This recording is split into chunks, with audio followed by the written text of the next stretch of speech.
In the city's quiet corner, where the streets breathe early and the sun takes its time to rise, lived a woman named Mama F.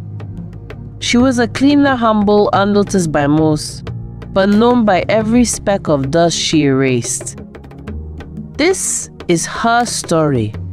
But more than that, this is a story of how one simple act, an offering of food to a stranger, rippled through her life like a soft wind through the leaves, bringing with it change, healing, and a lesson that you, listening now, may never forget.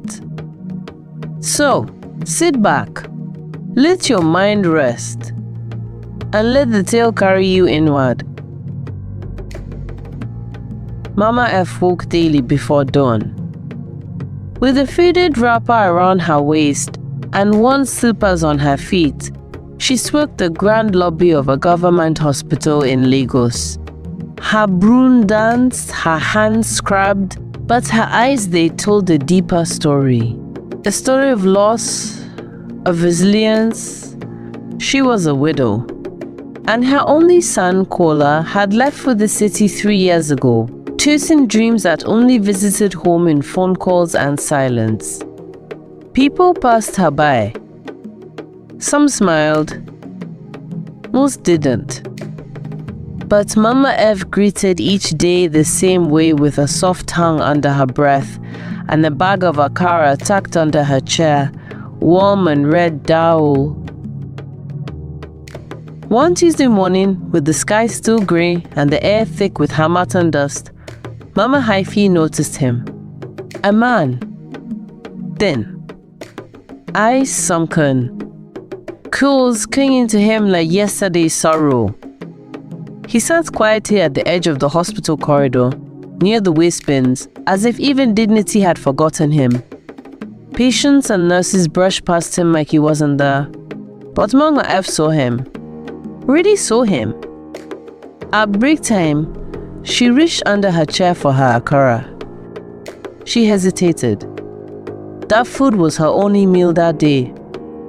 Her stomach growled, but her spirit whispered louder. She stood, walked toward the man. He spoke slowly, after swallowing the first piece of akara. "My name is Mr. Ayula," he said. "I was once a banker, then the recession hit, then my wife died, then my mind began to unravel." Mama F listened, not just with her ears, but with the wisdom of a woman who'd lost, who'd rebuilt, who knew what it meant to fall and still choose to stand. Life, she said, doesn't ask who you are before it strikes, but maybe it waits to see what you'll do with what's left. And with that, a friendship was born. Not loud, not dramatic, but steady, like water carving through stone. Mama F began leaving extra food under her chair. She'd bring gari and soup some days. Fruit when she had enough. She never asked Mr. Ayola for anything in return. But he offered stories. Wisdom from a life that once knew boardrooms and briefcases. And as days turned into weeks, Mama F found herself not just feeding a stranger but being fed by his reflections. He spoke of patience, of pride, of how sometimes losing everything is the only way to see what truly matters. Then one day Mr. Ayla didn't come. A week passed. Mama F waited at her spot every morning, putting food where he used to sit. But nothing. Until a white car pulled up at the hospital. Out stepped a well-dressed man, holding a brown envelope. He walked to Mama. "Are you Mama F?" She nodded, confused. "I work for Mr. Ayula. He's been taken to a care center for recovery. He asked me to deliver this to you." She opened the envelope.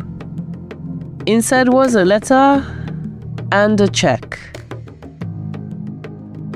The letter read, "Dear Mama F, you didn't just feed me. You restored my hope in people, in myself. I've started to find my feet again, and I want you to start dreaming again too. This gift is not a repayment, it is a seed. Trying to dwell. With gratitude, Ayula.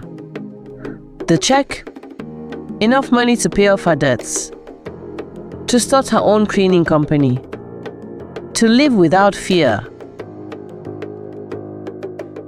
Mama F did her wasted. She registered a small cleaning business, F Sparkle Services. She hired other women like her widows, single mothers, women who felt invisible. And every Friday she cooked a pot of soup for the hungry outside the same hospital. No names. No photos. Just food. Just dignity. Years later, people would ask her how it all began. As she would smile, eyes glistening. I gave food to a stranger, she'd say. But it was my heart that was fed. Now, dear listener, what does this story whisper to you? Maybe it reminds you that kindness, true, quiet, unseen kindness is never wasted. That life's turning points rarely come with warning signs. That we're all, in some way, Mr. Ayilo waiting for someone to see past the dirt, the silence, the fear. Or maybe, just maybe, it reminds you that you are Mama F2, capable of compassion, of change, of becoming someone else's miracle. Let her story echo in your heart.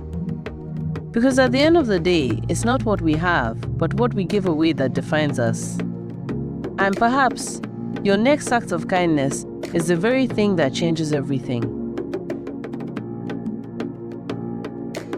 If this story moved you even a little, pause and share it with someone. Let the world remember that goodness still exists, even in the corners we sweep every morning. Comment below. What's one act of kindness someone once showed you?